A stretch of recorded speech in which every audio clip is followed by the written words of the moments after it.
Okay, YouTube, it's time for a Powerstroke project part 57. Will we make it to 100 before this thing's done? I wonder. Okay, this is Saturday, April 13th. Show you what we done since the last video. I think where did we leave off? Angel was frisky. Pretty day. Had to work today. And I came home and cut some grass. Actually, I kind of chilled out and watched a little TV and took a nap after I got home from work. Hate getting up that early. But anyway, alright. Where did we leave off on our last video? I think we had the bed upside down and we were removing the inner, what do you call them? Inner fender housings, inner wheel wells, whatever. Yeah, we removed them. And last weekend, I did make a video, did not make a video. But I did get this bed outside. Let's see, what was it, last Friday? We pressure washed all the dirt and grime off from underneath of it. Pulled it back in because it was getting damp that night to let it dry. Flipped it back over, put some fans under it. Dried it out, then I pulled it back out Saturday morning and we got it sandblasted under here. We sandblasted our rusty areas down the metal. The inner wheel wells turned out pretty decent. I think we got most of our thick surface rust out of there. I think it's going to be good enough to paint. And we didn't sandblast the whole thing down to bare metal. Just like I said, the spots that were rusty, and the rest of it I just kind of etched the gray primer, and it looks like a sandblasted bare surface, but that's gray primer. It's etched like right there. I still need to sand all this up in here. I did not hit a big part of these panels with the sandblaster. That would probably warp that pretty badly. But that part's done.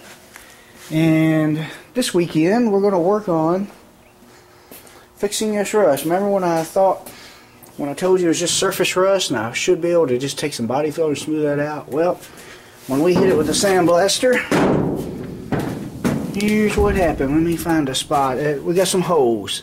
It's kind of hard to see. If I had a light underneath there, you would see it. But I think, yeah, right here. There we go. As you can see, the rust was starting to go all the way through. The sandblaster blew it out. It's a good way to find out how badly the surface rust is pitted, or how deep the pitting goes, is to hit it with sandblaster. It'll blow it all out and show you holes. And we're going to put a patch panel on there, and we do not have to make it. Let me show you what I bought. I didn't know these were available. I thought you had to buy the whole bottom if you could get it at all, which you can, but they're expensive. You can buy these small sections of repair panels for your bed. I found them on eBay, and I believe there was like $18 a piece plus shipping, which isn't bad, really. And they make panels similar to this for all different types of trucks, Ford, Chevy, Dodge, different years of each brand. And for 18 bucks a piece, I don't think that's bad. You just cut out the shape you need and weld it in. That's a lot easier than making it. Is it exactly perfect? Maybe not, but it's pretty darn close. And I'm sure we can make it look a lot closer, and that would be a lot easier than making it from scratch, especially for 18 bucks a panel. You can barely buy sheet metal that size for that kind of price. So we got that, and let me pause the camera. I want to show you my inner wheel wells removed. Okay, I dug it out of the sandblaster. As you can see, I started sandblasting like I said I would, but they're worse off than I thought. See that? If you can see that hole right there, there's several of them, and I'm sure if I'd have sandblasted on across, I'd have found more. That made me decide to go ahead and order some more of these. Really, for what they are, they weren't super cheap. I found some through LMC Truck. They were $59 a piece, and they kind of stick it to you on the shipping. It's considered a freight charge for a piece that size, which I think is ridiculous because that's not that big. But it's a $20 freight charge on what they call large items. I don't consider that large. I bought bigger stuff than that wasn't considered freight. So, but it's the only company I found any through that I trusted to buy from. I've seen some for like 50-something bucks, but they looked really, really cheap. I mean, the picture, just something looked funny about the picture. I didn't like it. So, it's kind of hard to describe it, but it just looked like it was all wrinkled and everything up in here. So, I ordered them through LMC Truck, 59 bucks a piece plus shipping. It was like $40 for shipping on both of them, which is kind of ridiculous, but what can you do? Go ahead and order. We'll put them in, and we'll be glad that it's done right when it's all said and done. You know, sometimes we kind of grimace at the price we pay for stuff, but then once we do it, if we do it right, we're kind of glad we did it. So the plan for what's left of this weekend, it's already like 7:30, and since I've been working all day and then came home and cut some grass, I think about all I'm going to do is cut out our rusty metal for tonight. As you see, I taped it off so I get a good straight line. After I remove the shape you see here, I may go ahead and, I think I'll go ahead and cut me out a small panel here, because it's pitted here, not all the way through, but there's a hole there. We'll go ahead and might as well get rid of it all since we're going to the trouble. Okay, I guess that's what this weekend's video will be about, making patch panels for the bed bottom. Stay tuned for more.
Alright, we're about more than 2/3 of the way of cutting all the way around it. I've already cut here, across there, and made it halfway across. I gotta put another wheel on, which is what I wanted to talk about. Let me adjust this.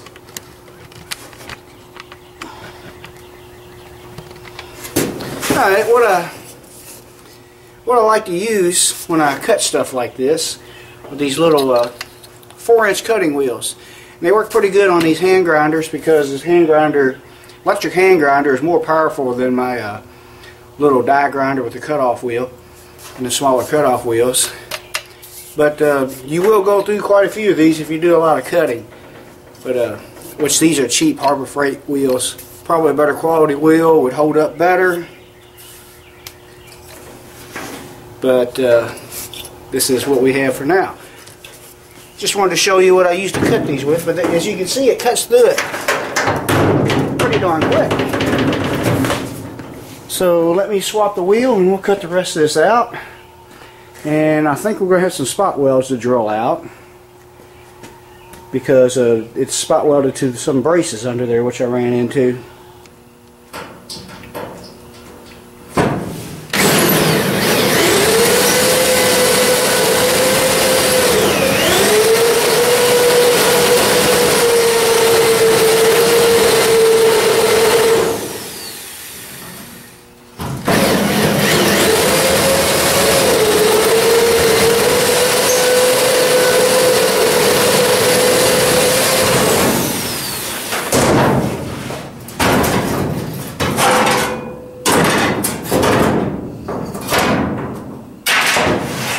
And there you go, one rusty panel cut out of the truck.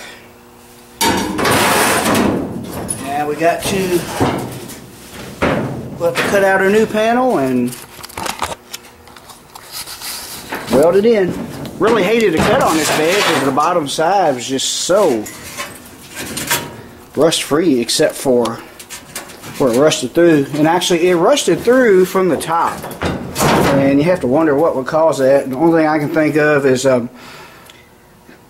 this thing sat outside somewhere for a long time. Well, probably all its life outside, but you know, it did come from a junkyard. I say something got laid in there and stayed there for who knows how many years, and moisture just gets underneath of it. I mean, you could lay anything in there, a piece of wood, a chunk of metal, whatever. Maybe some kind of little rubber mat, and it just held moisture under there, and that's what happens. But it's rusted from the top, not the bottom. Like I said, it's a shame because that bottom is in such good shape, but we'll make it right. And you're probably thinking, well, why did you find a better bed? Well, maybe I could have found one, but to find one that appeared rust-free and dent-free would have been, at the very least, $800 would have been a deal. Probably realistically I'd have had to pay from anywhere from $1,200 to $1,500, and plus there's the act of finding one, being able to go get it, and there's always that chance that it appears rust free on the outside and it turns out just like, you know, like this one, which, you know, like I said, it's still not in bad shape, but still you pay all that money and still have to do the work to prevent it from rusting out later. So yeah, I think this bed was worth $200 versus the $1,000 or more bed. So, but yeah, I guess we can, I don't know, we might save this for something. Might need it later. So that part there is bad, but there is one small, might make a good patch panel for somewhere else. I'm debating on whether I should cut this out. I think I will. Actually, what I'm thinking about doing, it's a little pitted there. Yeah, we might. I think I'm going to end up cutting it just right there. Make one small patch panel there, and then we'll get up in the morning and start cutting on our new panel. That's all for night. That's not the end of the video. Stay tuned. Okay, YouTube, it's now Sunday morning. It's April 14th now. And last night I went ahead and cut the other panel out like I said I was going to do. At least I think I said it. I have to watch the video again to be sure. And I went ahead, and if you notice that brace there, looks kind of like a shiny silver on top. I went ahead and brushed on some Pour 15 silver. I went ahead and used the silver. You know, I'm going to paint the bottom of the bed black, of course. And I want to make sure I got enough black to do that. And I did have some silver left over from where I ordered a 6-pack of the little 4-ounce cans for the inside of my bumpers, if you remember that video when we painted that. So since this wasn't going to show, I decided to go ahead and brush on some of that silver to the inside of that brace while it was exposed. I'm not going to do it to all of them, of course, because I'd have to cut all the braces off or drill the spot welds. But we'll just, you know, while I can get to it, go ahead and do it. And it wasn't in bad shape. There was still some primer, factory primer up inside that brace. So these braces are in really good shape. But what we're starting to do this morning is we're going to start cutting out our patch panels and spot welding them in. And I'm going to show you how I did this first one, or I'm doing this first one. As you see, I got it clamped in. I got it kind of lined up with the forms in the bed rails. And now, actually, I should have something underneath this clamp to raise this up.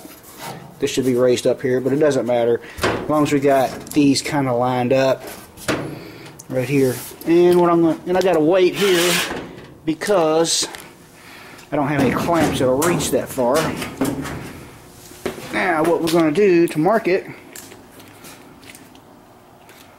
we have a paint marker.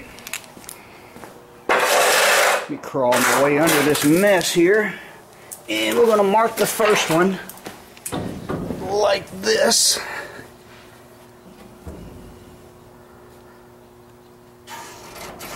Put some mark there. And we'll go all the way across like that. Paint marker doesn't work very well upside down, but it's working. There's that.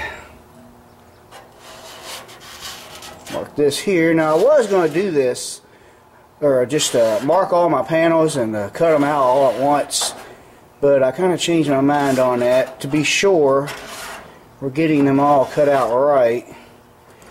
I'm going to cut them out one at a time. I'm not going to mark from here to there. That braces in my way, and we'll put us like a square up against here to go the rest of the way. That way we won't have any gaps. And we're going to cut it, when we take it off, we're going to cut it past the line so it's a little bit bigger. Then we'll trim it to fit. It's always better to make it a little bigger than too small, because then you're going to have big gaps you got to fill in, and just causes more work, more likely to do a sloppy job, stuff like that. But we're going to try our best to fit this in as well as we can, and use as little Bondo and make it look like nothing has ever been done, hopefully. That's what I'm hoping for. Alright. Now let me get out from underneath here, and we're going to cut it off and trim it to fit. Alright, just a quick little tip here. We are slowly, of course, well, I'm getting ahead of myself. Okay, of course, like I said, I cut it a little bit oversized so we can trim it to fit and not have any large gaps, hopefully. And we've been trimming it to fit one edge at a time. I pretty much got it lengthwise, and from here to here is looking pretty good. But up here we got too much metal, so I got to kind of cut it at an angle. And the reason I stopped what I was doing and add to this video, I just want to show a little tip. Whenever you got to, you know, say you're too wide here and you're just right down there, so you got to cut kind of an angle. I use tape to kind of help guide me cut a straight line the way I want it to do it. As you can see, I got the tape flush with the edge here. Then I stretched it out. Then I brought it over about how much I want to cut off on this end, and that way you got a straight line to go by, and it really helps give you a guide to cut straight. So let me get this cut off. Just thought I'd throw that little tip in this video. Hang on, we're going to get this thing ready to tack weld in. Okay, we're back again. Just want to show you a little more of the process of making this thing fit and hopefully look right. As you can see, we got trim to fit. We got maybe a little bit more gap than I wanted, but some gap isn't bad if you use these type clamps right here. As you can see, this slides into, I dropped it, this slides into the slot like so. Then you reach underneath, slide this bar through that hole like that, and you tighten up this wing nut, and that kind of clamps it together, gets it flat.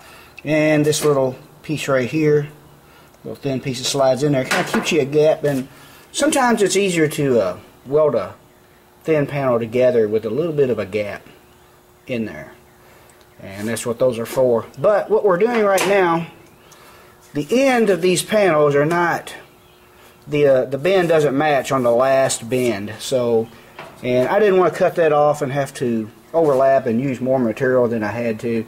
Maybe been easier if I'd done it that way, but while I got this one to fit, I just want to cover as much area with my first panel as I possibly can, just the way I want to do it. This bend here was up here, so what I did, I tucked my laid some tape from here on across, so I'd know where to bend it when I tuck it out. And by the way, I did drill where my spot welds are going to be and screwed it on there to locate it. Right now I only got one screw holding it, but I got 3 of them that will locate it back where it was. And after I laid my tape on there, I removed the panel, unscrewed it, went over to my vise and flattened out the old bend, then moved the vise edge, the edge of the vise jaw to the edge of the tape that I had laid on there, and then I made my bend. I would use a sheet metal brake. I do have an old one, but it doesn't make a very sharp bend. I need to get a new one or modify or fix my old one. But now that we got that bend on there,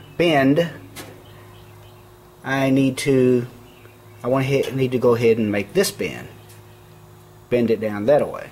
And so I'm doing it again. I laid my tape in line with the original bend right here and down there, and just stretch your tape across, and you got a good straight edge to go by. Now we're going to remove this panel again. Just take that one screw out, put it in the vise, and we'll see how it looks. Alright, it's still Sunday afternoon.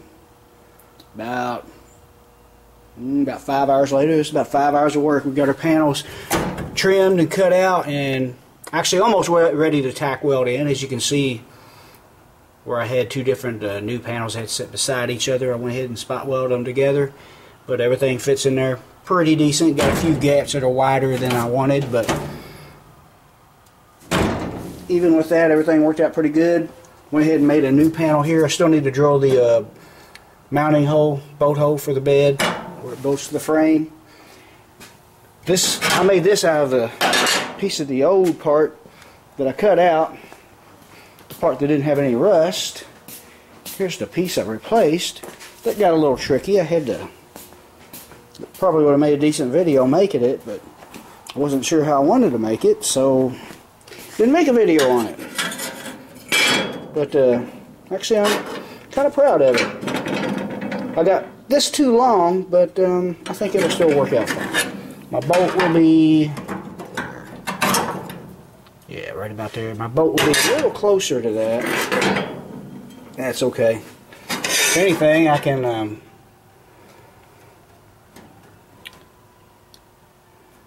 cut this part of it off and make another little patch panel to weld to that if I don't like it. I'd probably better see how that bolt hole is going to work out first. But basically, to make this bolt bend down like that, when I cut it out of the old part, I had a piece that basically looked like this right here with no flat in it. And I took my die grinder, or my cutting wheel on my angle grinder, and I made a cut here and here. Then I kind of manipulated and bent this piece down, and then bent it back up and got that all flat. Then I welded my gap where I had made the cuts back together, and it didn't turn out too bad. So I was hoping to start getting this tack welded in today or tonight, but there's one thing I forgot about. As you know, you see where I had those holes drilled right there. Those are the holes for my spot welds, where it's going to be spot welded to the brace that you saw under there, the one I painted. And I don't want to break my own rule of never leaving any bare metal unpainted. And before I go to welding all that together, I need to mark that area, and I'm just going to brush some more Pour 15 paint on the area that's going to be touching the brace, because I won't be able to get to that once it's all welded together and I go to painting the bottom. So for the rest of the afternoon, all I've got left is to go ahead and brush a coat of that paint on to protect it, and then I need to let it cure overnight, so it will cure tonight and tomorrow while I'm at work, and hopefully tomorrow I can come home from work and start tack welding this together. And we'll continue that video when that happens.